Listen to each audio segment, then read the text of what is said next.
Hello, ladies and gentlemen. Welcome to another edition of the MSP Initiative, MSP Talk. It is July 24th, 2025, and we are neck deep in summertime, or we call it for some reason monsoon season here in the Northeast. I don't know. I feel like we switched weather with like Ireland or New Orleans, or I don't know. I can't get through 7 days without rain. I don't know what the deal is. I'll tell you what, I don't want to hear the word drought around here anytime soon because I think there's so much water I can't even get my grass cut on a regular, but I digress. MSPinitiative.com. This is where you're going to find most of the stuff that we're working on. You'll find the albums and videos and all the recaps of our party in Dublin with our friends from DattoCon in Dublin. You'll also see our post event photos and videos from the Flow conference hosted by our friends Roost in Tampa last month. Coming up here for the rest of the year, we are running the Channel Sports Tour for the first time. So if you've been following MSP Initiative for a long time, you know during pandemic times we did the Channel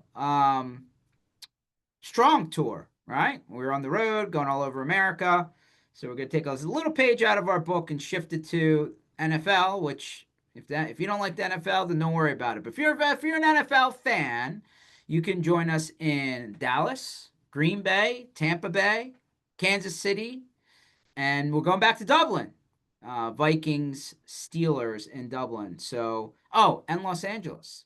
Can't forget about our friends over there on the West Coast. So, those are the games we have circled on the calendar. Check out MSP Initiative or channelsportstour.com, and you can see all that stuff coming up. We also have DattoCon coming up in Miami.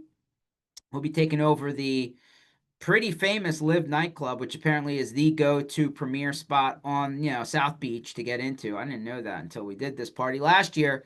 So we were taking over that guy again. And then we'll be back down in Sydney for DattoCon Sydney to wrap up the year for all of our in-person stuff. So all of this is online.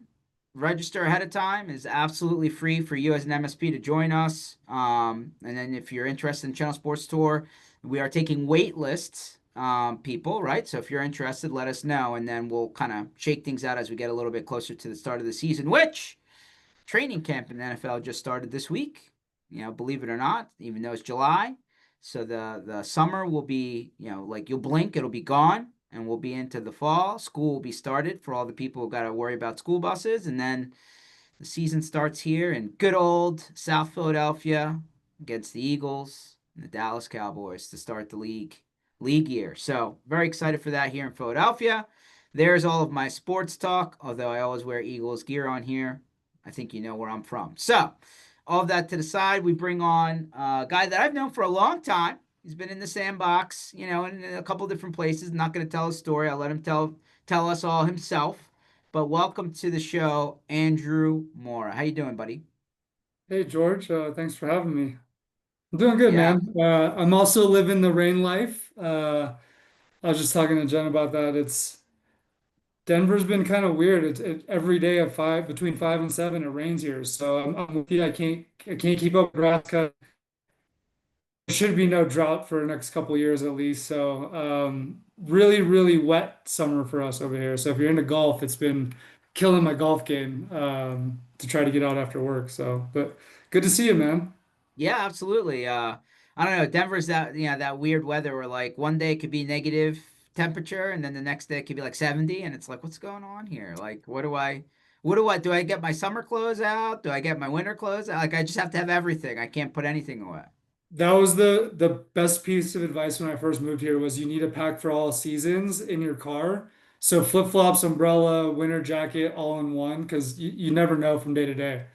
Yeah, I can imagine. Well, it sounds like your car is pretty packed up. You're prepared. Very Uh, much so. for people who don't know the Andrew Mora story, I usually like to have everybody do a little walk down, memory lane, kind of like paint the picture, like what your journey's been like, and then we'll try and catch up to present day and see where we're at. Cool. So yeah, I started in the channel 12 years ago. I was actually the last employee hired at a file sync and share company that most MSPs know, Anchor, before they were consumed by eFolder. was a part of the eFolder acquisition, and then got recruited heavily over to Autotask after they bought Sooner. And so I helped them with their file sync and share, which then turned into Autotask Workplace, then Datto Workplace. So I was a part of the Autotask Datto merger. Um, but what ended up happening, I'm originally actually from the Bay Area, and when I got recruited over to Autotask, I ended up moving from San Francisco over to Dallas, and ran the Autotask Dallas office. When the Datto merger happened, unfortunately, I was a part of the RIF. But luckily, my wife at the time was 8 months pregnant, and I needed a job, so I called eFolder back, and they hired me the next day. So I ended up working there for a little bit for my second go around, and how I met Pax 8 because they did a launch with Axient eFolder at the time. And so I happened to run into the Pax 8 crew, and I was like, this is an interesting company. And then 2 years later, went over to Pax 8, spent the last 5.5 years doing a bunch of different things over there. I did their backup team, so I ran that team for 2 years, and then moved over to their strategic accounts for 2 years. And then the last year before I moved over to Cork, I was actually doing their sports marketing. So I was doing a lot of the PAX 8 premieres, what they call it. And then in February, came over to Cork and started being a Corkie and getting into the insurance world and the warranty world. So it's been a wild ride, and I kind of poke fun of myself, and I say that I'm a lifelong channel person now. So I don't think I'm ever leaving. Yeah. Corky. That's funny. That's great. Sports marketing, man. That's interesting that that concept in the IT space. I try and mesh those worlds as much as I can. And you're from the Bay Area. Well, the Super Bowl is in Santa Clara this year. Did you know that? So I'm from the East Bay, so I'm originally like an Oakland, like Raiders, Ah, Oakland A's fan. I personally just don't like the Santa Clara Stadium, just because have like you? they don't. So you've been okay. I've been a couple times. They just don't really do like the tailgating. It's not really like it's more of like a business sports park than like a friendly invite, family type of thing. So it's not my type of vibe. But if you're in a Levi Stadium, then great. But I'm more of a Coliseum, take the BART ride, more of a little bit of a if you're kind of crowd, but yeah, Okay. it's all right. So are you still following the Raiders since they moved to Vegas? I had to denounce my loyalty since they left. So I was a Ooh. I'm just like an East Bay Area fan. So even with the A's leaving and unfortunately moving up to Sacramento and then now also going to Las Vegas, I still rock my hats every once in a while, but I don't follow them as much anymore, unfortunately. All right, good to know. Just curious, just trying to figure out where everybody stands. All right. Oh, So you've been through a lot of names that if you've been around the IT MSP, I call it the sandbox for a while. These are pretty familiar names, right? And names that rolled up in the bigger names, right? So eFolder, which then rebranded to Axient, and then Anchor, and then Sooner, and Autotask, Datto. Um, for 2 seconds, let's just talk about like what your perception is. I always like to pick the brain of people who've been around for a while, right? Like there are a lot of outside money that came into the sandbox that ultimately like sucked in all those logos you just mentioned. And now fast forward to 25, right? Like you've seen this at multiple different levels. Private company, acquired company, funded company, but startup, right? Like you've been at all different stages. Is it good? Is it bad? Is it just a way of life? You just got to figure, you got to deal with it. I mean, do you like it? Do you not? I'm just curious, right? Because, it's not good. It clearly, from where I sit, ain't going anywhere. And the second that the interest rate gets down to something lower than what it is now, I'm sure it's just going to fire right back up. I'm But, back. Yeah. um, Great question. I think it could be good and bad. I think it's a necessary thing, right? I think funding to make the products better will always be a thing. I do think that some backings have better track records than others. Because the thing that I hate to see is when you consume a product and then you just let it die from the R&D perspective, especially when you have a really good product. And you've seen it in the space time and time again where a partner will jump, especially from the distribution space, right? Because it's like hey, we have all the products, you can move it under like the Pax8 umbrella, let's say, and you find these products that they loved the first couple of years, and then they go into under acquisition, and then they just let it quote unquote die, right? That's the thing that I hate to see, and it just puts partners in a bad situation, right? Because then they either have to stick with it and kind of deal with it, or they have to, or they're forced to move. So I think there's good and bad. I just like everything, because I do think there are some acquisitions that have made products better and enhanced products because they've had that injection of money. Um, so yeah, I think it just depends on your type of flavor. Everyone has a flavor in the MSP and so in the MSP space. But yeah, I think there's positives and negatives, and I think we've all have seen that. But I think the worst thing is when they acquire products and then they just let them die. Yeah, I mean that I don't know if that's necessarily just our industry's problem. I think that it's maybe the blueprint of people who acquire companies, right? Like, hey, we're going to shift our resources to sales and marketing and back office innovation lab, building stuff, that's where we start to see things kind of go into maintenance mode, right? For lack of a better description. But yeah, I'm with you there. I think a lot of I mean, the reason I got into, the sandbox, this industry, whatever is I just liked, cool things, right? Like, I like it's like a toy store, right? You open up a new thing every day, like, technology's cool, but yeah, then I realized like the business aspect of it, right? Like, hey, cool things are great, but you pay your bills and does it make money and all that good stuff. So totally understand. Tell us a little bit about, I mean, most of the companies you were up until this point were pretty well established, right? Cork's definitely, let's understand what it is for people who haven't heard of it before and like definitely in startup mode, right? So I think this may be the biggest version of startup mode in your journey, right? Anchor was close. I would say it probably a little bit bigger. But yeah, this is probably like the quote unquote like smallest startup I've been a part of. Because even at like Pax8, I was employee 298, Hmm. so it's fairly new at that point. Even though it sounds massive, but it's just from the Microsoft piece. But what Cork does is we do two different things. So we do a monitoring platform. So essentially, we have 90 integrations, 93 integrations right now. Think of it from like an insurance questionnaire perspective, your attestations, do you have backup, do you have MFA, those types of things. That's essentially what we're validating on the monitoring portion. And then what people typically have known us for, especially in the past years, is the warranty side. So financial protection, right? Any of that gap coverage on from an insurance basis, but it's from a monetary level. So what we're really trying to do on that side is lessen the cost of an MSP's end users out-of-pocket expenses. All right. So not cyber insurance, cyber warranty. So yeah, another way that we kind of flip it is instead of like not insurance but assurance. That's good marketing. Um,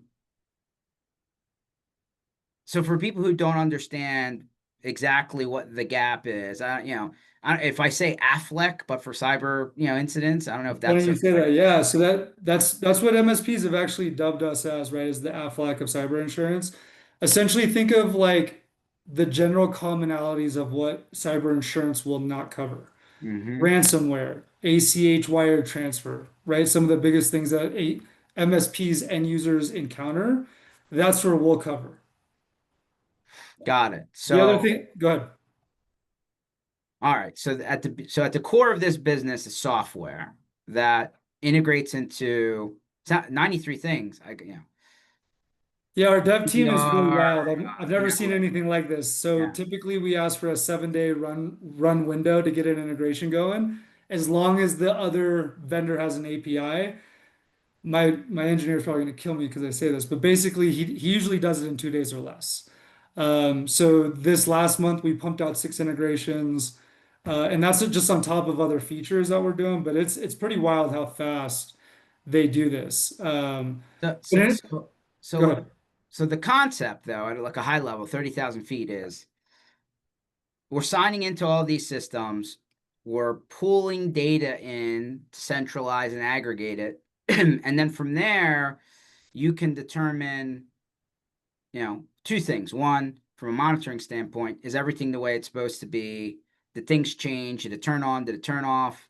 That kind of stuff, which, by the way, like happens all the time. I hear horror stories of, oh, well, we went to go implement it. We put it into monitoring mode. We never turned monitoring mode off, and there was actually never protecting anything. Like that, that's not an rare story. It happens all the time. But okay, so on the left, you have this platform that, pulls all this stuff in.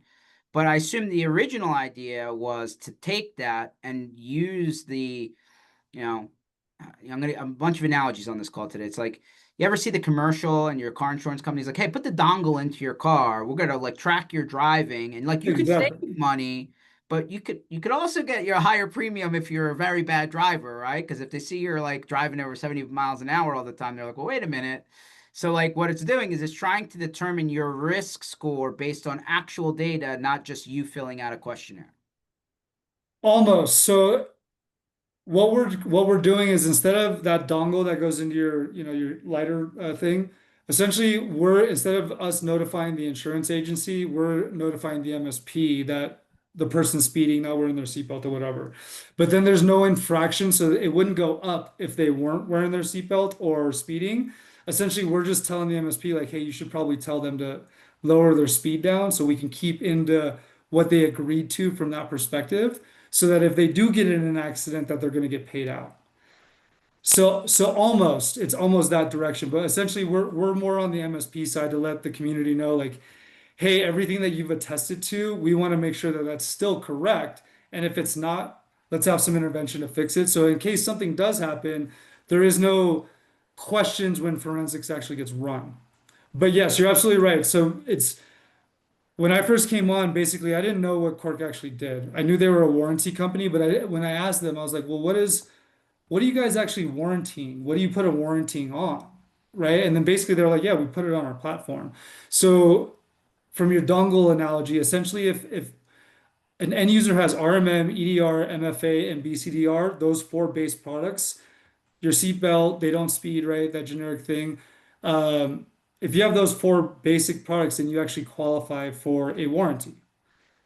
Some people will want financial protection, some people won't. But then what ended up happening over the time is more and more partners just asked us to start actually monitoring more categories outside of those base four. So we started getting into like email security, email, and then security awareness training. We let last week just added SaaS backup as a category. They Hmm. have nothing to do with warranty at all from that perspective, but it's more of just like you were saying, is everything out there that I want from a deployment standpoint cool? And then like the again coming from like the PSA space, we always talked about like the one pane of glass. I know that's like a big buzzword, but now, right, it's one pane. Now I kind of make fun where it's one pane of glass per product, right? Where when you actually look at Cork, the nine categories that we actually tie into of those 90 products, right? They are in one pane of glass. So that's where it'll differentiate, but like basically two different products, the monitoring and then the financial protection. Easiest way to explain it. Okay. No, no, no. This is good. So back to and we're going to dive into both separately, but back into the warranty AFLAC coverage. Like you come up with a cost for the warranty based on the data you're pulling in from the four core product categories, and then you give them this coverage up to, what was it? So we have two different coverages, $100,000 in protection or $500,000 in protection. And basically we make it super easy. We charge by endpoint and Mhm. then that's consolidated for the environment. And then it's based on a year for protection. Okay. So like there's an incident and like this isn't to displace cyber insurance, this is to augment it, right? So like you're Correct. still going to call your cyber insurance company and start the process there, but then you're going to go into Cork's side and Cork's going to what, wire you money? So great question. So we actually do two different things. So this is where it turns into like the MSP talk. When you think about like RTO and RPO, Hmm. essentially you go through an insurance, you file a claim, they do forensics, and then you are paying out of pocket and then reimbursed. For us, what happens when you actually file a claim, you go into our portal, hit submit a claim, you get a call either from myself or our CEO, Dan Candy, within an hour or less. Then what we do is we figure out what actually happened, and then we'll get you an electronic credit card for either $5,000 or $10,000 within 24 hours. And then our SLA for actual payment is within 30 days. Usually we get it done within 14 or less. And so again, because we tie into your tools, we already can say like from a forensic standpoint, was MFA on, was EDR on, was backup on, was right, were those four core products on, yes or no? Cool, they were on, great. And so it's exactly right. We're here to supplement cyber, right? And like what we again from when you think about it, this is where I turn back onto the business talk. When you look at to actually have a cyber policy actually executed, you're going to have two at a minimum two different costs. Your premium, which you pay for upfront, and then your deductible. Mm-hmm. What we tell partners and what we advise them to do is advise their customers to up their deductible because Cork will pay for that, which will Mm-hmm. then lower their premium. Again, now it's lowering their out-of-pocket expenses that they would pay for anyways. You know, he, probably, good buddy JP Keezy, right? JP down F1, of there. course. I was at an event last year and he was saying, he's like, hey, told my customer we had all the right things in place, like we could get them back if there was an incident pretty quickly. And he did. He had all the right things in place, but then he called, he had a customer had an incident, called the policy provider, and like they basically wouldn't let them bring the customer back online for like 40 days. They were like, hey, we don't know. We still have to determine the source. So like until we do, we don't want you to restore from your backup systems. We don't want you to, because it could still be a problem from your whenever the point in time is that you're restoring from. So like we need to finish our homework before we give you the green light, and that took over a month. And like think about any size business, but definitely small medium business, right? Like 30 days you can't operate, you're Shutting in your doors, trouble. right? Yeah, Yeah. it's definitely like not a good situation, right? And that's where I think for us, because essentially like what we're trying to do is make sure that those people get paid, right? Like we don't want the doors to close. And so all the within all the integrations that we have, we're seeing these compliance events. We've already seen about 2.8 million events, and we've only had four payouts, right? And it's for things when again, typical things we see is like the ACH wire transfer. Someone calls in because they have an invoice, they want to change their one number on their invoice, and then they pay it out.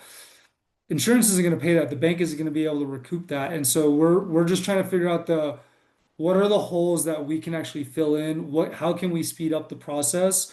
Because in some cases, like if you don't, if they don't change the actual claim and they can't do the claim, then what? Right. And then that's where it won't affect their actual premium or anything. But we actually come out of expenses for that. But that's what's really cool about what we're doing. One of the tools that we have is called a Cyber Insurance Analyzer, or CIA for short. And what it is for MSPs to actually drag and drop any of their customers' policies in there. And Hmm. then it covers three different things. It'll tell them their executive summary, their coverage summary, and then their risk factors, what their sublimits are, right? And then it'll literally say, does a warranty supplement this coverage? Yes or no? I see. So sounds like that's actually a good thing. Not like large scale nuclear fallout Chernobyl edition here, right? Which is great. I'm glad to hear that. I mean, Yeah.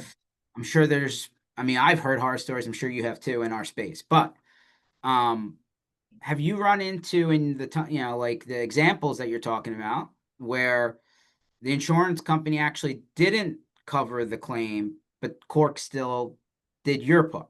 Yeah, so not the last one that we did, but the one before. So it was a construction company Mm-hmm. of an MSP out of Canada, and uh, let's call it the wood vendor. Mm. Email them an invoice, right? Hey, we have a 20,000 invoice that's outstanding. The construction company wired the $20,000. 3 weeks later, the wood vendor comes back and says, "Hey, you still have $20,000 outstanding. What's going on? Typically, you guys pay your bills on time." They said, "Yeah, we wired that to you. Here's what we wired it to. We haven't changed our banking information, right?" So they actually filed it. They went to the bank to see if they could actually reverse the funds. The bank could not do that. They filed it with their insurance. Unfortunately, they didn't know it was outside their actual policy because they didn't cover ACH wire transfer. Luckily, Cork actually paid that. So it was like the 20,000. And then what's cool is because we're agnostic of what the actual IR is done. So the MSP actually performed the IR. We paid that as well. So the customer didn't have to pay that out of pocket expense for the MSP to actually perform it, which is a nice factor because our partners are now just rolling in their IR services with Cork as an extra add-on as opposed to like charging the hourly after. So it just gives their customers peace of mind that they don't have that out-of-pocket expense. Same thing for insurance, they would have that same portion where Cork would pay for that too. Interesting. Let me go the other way. So usually what happens, and again, I'm just telling you what I've heard. I am not the insurance expert, just to be clear, if you're watching this, like feel free to fact check me. But what I've heard is a lot of what happens when you call your cyber policy and you file a claim is they send it's a third party. The insurance company's not running their own IT, IR, incident response, if you didn't know what that means, and they're sending this third party, outfit in with basically with your questionnaire fill out from the last time you submitted your policy renewal. And they start, the first thing that they're doing is they're trying to figure out, is it true? Were Correct. you doing what the policy's documentation that you submitted said that you were doing? And part of the reason for that, and again, my understanding is if they can find a way to say that you weren't, then they're not covering your claim. It's the first thing they're trying to figure out. Yeah, I mean, like it's not just cyber, right? It's pretty much every insurance where like if you are considered negligent, then they are in the right to actually not pay out. Hmm. What we see is one out of every three claims don't get paid out for that type of reason, Hmm. right? And so that's where, again, like if you think about that dongle that you were referring to, that's what we're trying to stay in front of to where your attestations that you're saying yes to on January 1st when you got your policy and when the breach happened on, July 24th, that everything that you checked yes to is still compliant. So back to, have you had incidents? If the answer is no, it's okay. But have you had incidents with MSPs like, hey, Mr. Insurance Company, third party IR guy, look, I had antivirus, I had EDR, I had backup, I had cyber. And by the way, I can show you with this platform that it was on and running. So what's interesting is the insurance, they somewhat care, they don't care about like the Cork platform. It's really interesting. The insurers, like the big, the Tokyo Marines, the big time, it just makes their forensics a lot easier. And in full transparency, we're actually talking to some of the largest insurance companies out there to try to help them with automating what they're doing pretty archaically, right? Because even from them, their average forensics is $40,000 just to basically go and run to check all this stuff is on. Where I'm going to all the insurers and saying, hey, I can speed that process up for you. Just start leveraging the Cork information that we have. So it's really weird. We're trying to move in that direction. I kind of make fun of the insurance industry where they're like herding dinosaurs, right? They're really slow to move. They even say to me like, "Hey, we're usually 6 to 10 years behind everybody else." Um, So I was just, you said 40,000. I'm like, 40,000 in labor costs. I was like, I wonder are those. So I put in my little calculator. I was like, it's 160 hours at $250 per hour. It's basically like 4 weeks. so yeah, right. And that's what we usually tell partners is like, "Hey, when you do a claim, how long does that usually take to actually get through everything?" It's usually 4 to 8 weeks, right? And so, does your customer have enough liquid cash to support the business through that time? Because everything's going to be a reimbursement, right? And so that's where, again, like this isn't a knock on insurance because everyone needs it. It's more of how do we supplement that time that we're waiting so Mhm. that the customer is not paying out of pocket, or at least lessen that blow of out of pocket that we can. But you're absolutely right on the IR side. Typically, not every insurance not every insurer is the same, but most of them you have to be a designated IR vendor, right? The Mm. MSP can't just come themselves. It's usually the insurance insurer that's saying, "Hey, not you, Mr. or Mrs. MSP. We're going to use someone that we recommend that we know." So yeah, it's a little bit of a different model how they go about it. Again, we're more on the MSP side and the community side as opposed to the insurance side. We Hmm. do want to get them the information so that the full circle of what we want to be able to do is let's just say that a customer only has 5 products from a security standpoint, but there's 10 fictitious security products that could lessen their risk. I want to be able to give that information to all the brokers. Hmm. All the brokers then come back with a policy based on those 5 products, but then Hmm. also give recommendations on the MSP's behalf to say if you were to buy these other 5 products, your premium will actually drop. So now I can get recommendations from a third party to the MSP, which will then lessen the risk profile of the customer, lessening the risk of the insurance paying them out, getting more MSP sales, right? The managed service sales, but also probably reducing the risk, the tickets that they're getting because more recommendations are coming in. It's just one big infinity wheel to So, make this less risky. back to my analogies. I'm an analogy guy. It's like when I go to the auto insurance company, I type in my VIN number, and it's like, all right, this is your car, right? Did you make any changes? No. Okay, so based on your VIN number, this is the features of your car, and then they give you like the toggler, right? It's like, well, if I want this much coverage, then my premium's this. Well, if I want to, narrow this down, then it goes up over here. It's just the same thing, but on the IT infrastructure side, right? Exactly the same thing. Like, hey, you have an alarm. Well, your premium goes down now. Hey, you have GPS tracking or OnStar. Up. Well, you're probably, like You it. have dual side airbags and right, like the whole Exactly. exactly the whole thing. I like that. I like that. So, is the vision for this company like it said? You said you're talking to the big insurance guys. Is the vision for this company to go a little bit corporate and while you're doing the MSP stuff because or like No, we'll always be channel, okay. right? Because that's Austin's big thing is being partner obsessed. And so like with him starting the company 2.5 years ago, I don't foresee us ever going out. And honestly, like if that was the direction of the company, I probably wouldn't be here just because like I said, I'm a channel lifer. So yeah, we're gonna be the way we actually see this is we always see that the MSP will be the center vessel to connect MSP products to insurance. Okay. And because like the insurers, they don't really, yes, they sell to MSPs every once in a while, but their bread and butter is going to be the end user. So who's going to connect? Who's going to, All right. So let me give you a hypothetical. Let me give you a hypothetical. yeah, In a alternate Marvel universe where an insurance company comes to you and says, "We like what you're doing. We want to license your platform so that we can, like scan the environment of our potential insurer, customer insurance, customer. And then, if we come up with these recommendations based on what your platform tells us, then we can send them somewhere. Would that mean a potential prospective lead for an MSP? I think you just described UConn's business model. Okay. So they leverage our technology for that scan, just like you're talking about, and then they're the marketplace for the brokers to connect MSPs, right? Like so they're that whole piece of it, exactly what you're talking about. So Okay. yes, Like I'm going to tell you right now, as an MSP, I mean, you've heard it a billion times. Let me give you a billion one. Sales and marketing and lead generation.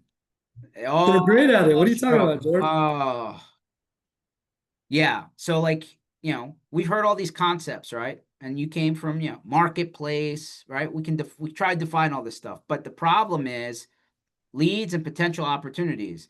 If the average MSP is still growing through referrals and word of mouth, nothing wrong with that. It's just slow, right? It's slow. Very But how many times does the insurance company know that somebody needs IT services past the incident response investigation? All the time. They're getting the always. claim. So yeah, that's why we wanted to create that easy bucket and that infinity wheel. Because again, like you hit it right on the head. MSPs aren't great at selling or marketing.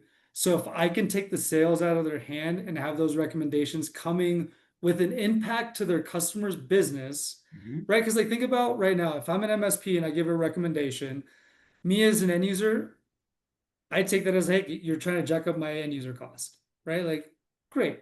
But if you come to me and say, hey, if you add this new EDR from this EDR, but it lowers your insurance premium, now I have a causation of what happens. And it's not coming from you.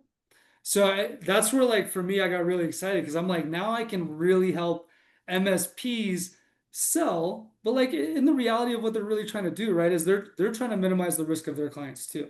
Yes, it comes with a monetary thing because not everything in this life is free. So that's where I'm like, hey, how can I help the MSPs get those recommendations and lessen that risk profile? Let's get the insurance because like you said, they're always going to be connected. But what's interesting is like brokers don't want to be MSPs and MSPs don't want to be brokers. So And they're and always and, going to be and I'll separate. be honest with you, the people who have built an incident response business unit are not that, or most of the time, primarily do not do ongoing IT services. Correct. Like they go in, they're Rambo, they do their thing, they provide their report, and out because it's lucrative for them, right? Like 40 grand a pop. Do I want to continue dealing with everybody after the month? No, I'll take the month and run, right? Right. So then the question is, where does, like, all right, hey, we've come in, we've determined what happened, we've given our final report, we've cleaned up what we need to clean up, we're out. But now you're back to, well, what do we do moving forward? How do we keep this going, right? And like, it's a ready-made client. And let me flip over back to what you just said. I have personally been in the conversation where you're in a decision maker's office or check signer's office or office manager's office, and you're trying to explain to them why it makes sense to spend more money to plug these things.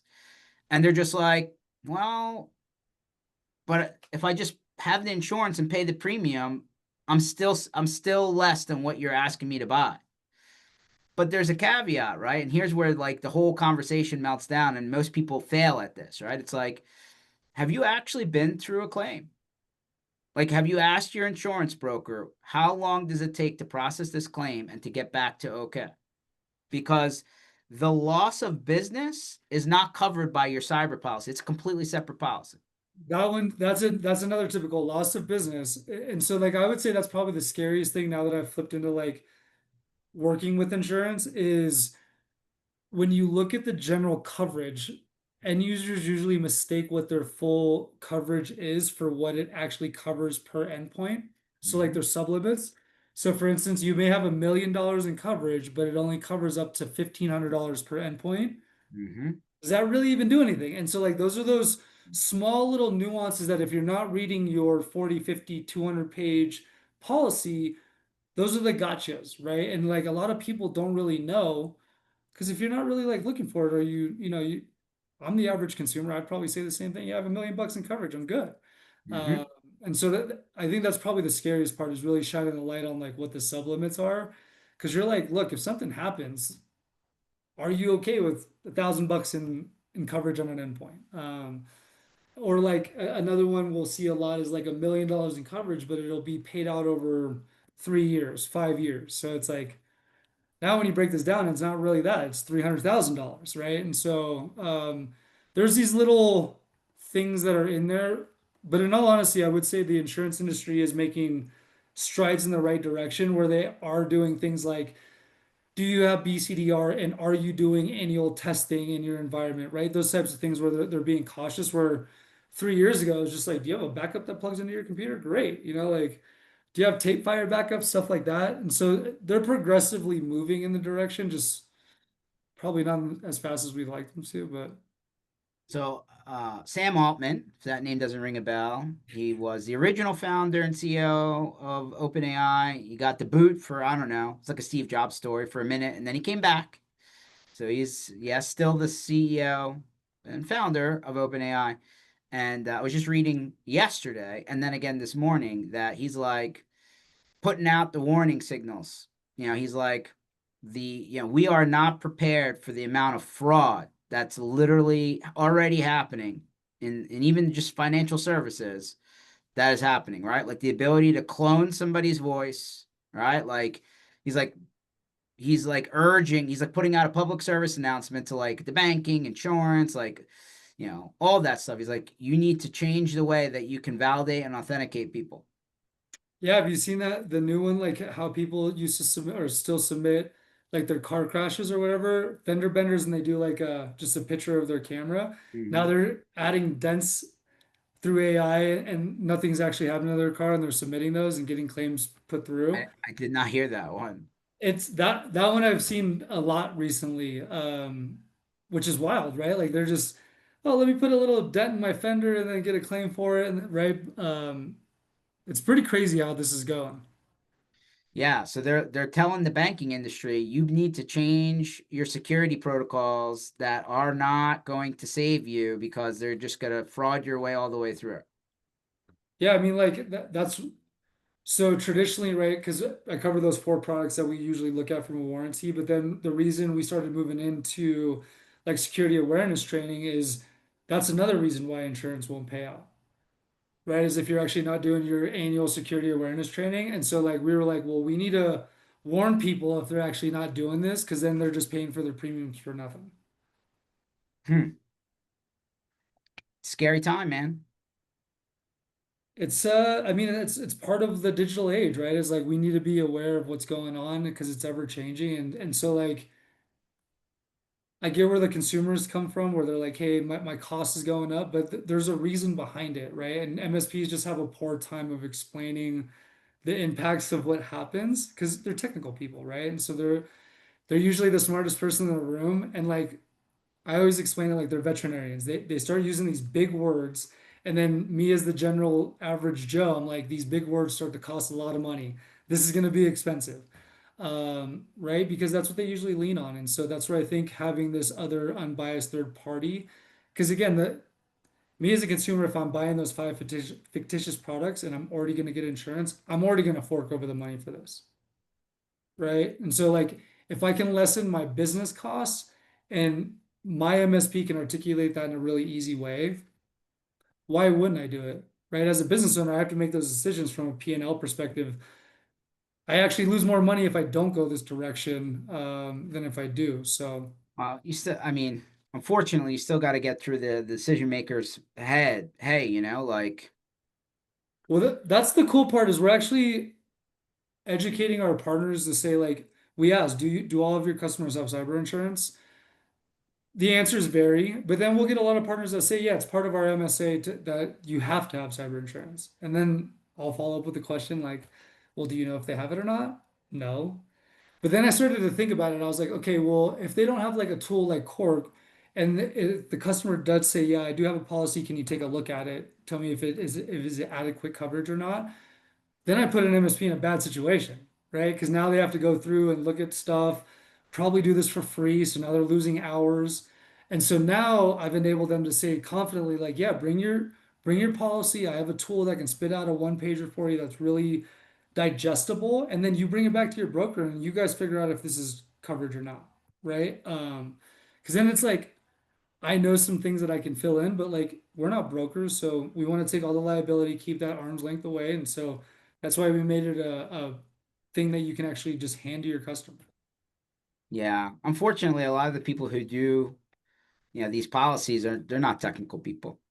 So Like here's a really it's alarming like the stat. business insurance guy who's doing like your, Home and auto. auto policy, your general liability, your workers' comp, your this, and it's like, oh yeah, I also need this. So like they have no idea. Throw a rider on. So we see that a lot. But here's a crazy stat. So in North America, so US and Canada, there's 1 million brokers in the world or in North America. Of those 1 million brokers, less than 10,000 actually are experts in cyber.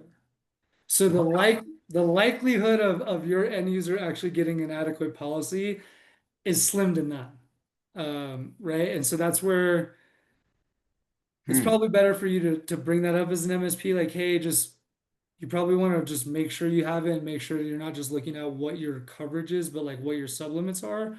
Because again, that like for me, the most important factor would be the gotchas, right? Like what if something happens, what am I not going to be covered on? Because that's what I would rather have that expectation as opposed to like, I thought I had this covered. Because then that's when you're left in a really bad business situation.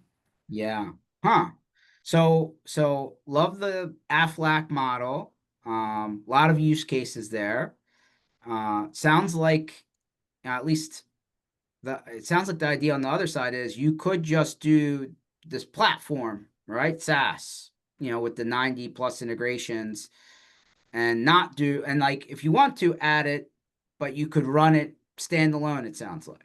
Correct. So yeah, that's exactly because what we ended up finding is a lot of our partners, you as an MSP can get an internal warranty and protect your own company. Hmm. What ends up happening is you have to DocuSign, like electronic DocuSign, to execute the warranty and make it valid. Hmm. What we were finding is a lot of our partners were purchasing the internal warranty, but then actually never executing the warranty. Hmm. So literally, I was just going back and asking them, like, "Hey, George, why did you buy this?" And they're like, "Because we wanted to leverage the platform." Huh.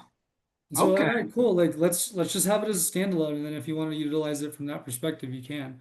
Because what's really interesting, especially coming from the backup space, is backup's very black and white, right? Like this is how it works. There's small variants that actually change the product.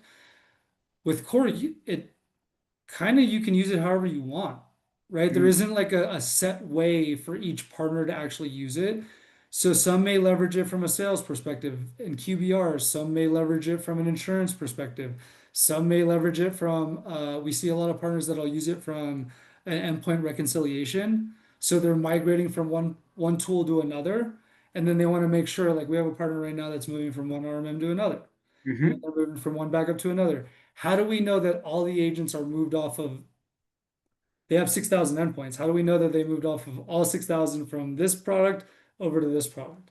We're Hmm. essentially that safety net on the back end. So sounds like it's almost like a hybrid monitoring. There's like some RMM style functionality in there. Like there's some SaaS monitoring in there. Like you kind of took like the visibility layer from all of these was supposed to be single pane of glass tools that never work. And you put them into a new platform, right? So that they could actually see this without having to have coding capability. Exactly. So like I basically say now I've consolidated all your products, right? In the perspective of like from a validation standpoint, right? So like all these customers should have EDR, MFA, like through the gauntlet, right? The average MSP carries 18 managed service products. I can visually use, I can see Wow. nine, Okay. right? So if I can see nine, I take away now from your technicians having to log into at least nine products. And I say at least because if you think about the average MSP, most carry like two different backups, for instance. So now instead of logging into backup one or backup two, I can log into Cork and see backup one and backup two, and which Okay. customers have either or. So it's like a monitoring dashboard, right? Exactly. Is that the right definition? Like, Monitoring and validation. okay, high level, right? High What's out level. there? Is it on? Is it Is working? it off? Exactly. Literally, that's the perfect way to explain it. Do I have it deployed and is it on or off? And there's 90 plus products into this. 93. Yeah. 93. Wow, it's a lot. So like, can you give me, so you said there was the four main categories, right? Which was what? RMM, EDR, MFA, and BCDR. that's got it. I mean, what there's other categories now, right? So what's Yeah. past So then we them? do email. We do email security. Okay. We do security awareness training, Okay. and then we do SaaS backup. Okay. So like this many categories. There should be nine. Hold on. Let me tell you what the other ones are. Oh, I'm missing one. I'm missing a category. Let me tell you. Hold on.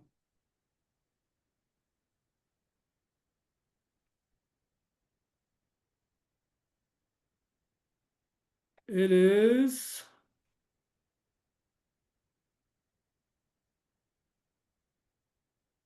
Oh, we also integrate with your PSA, so we can see if the PSA agents played as well. So that's the other Okay. one.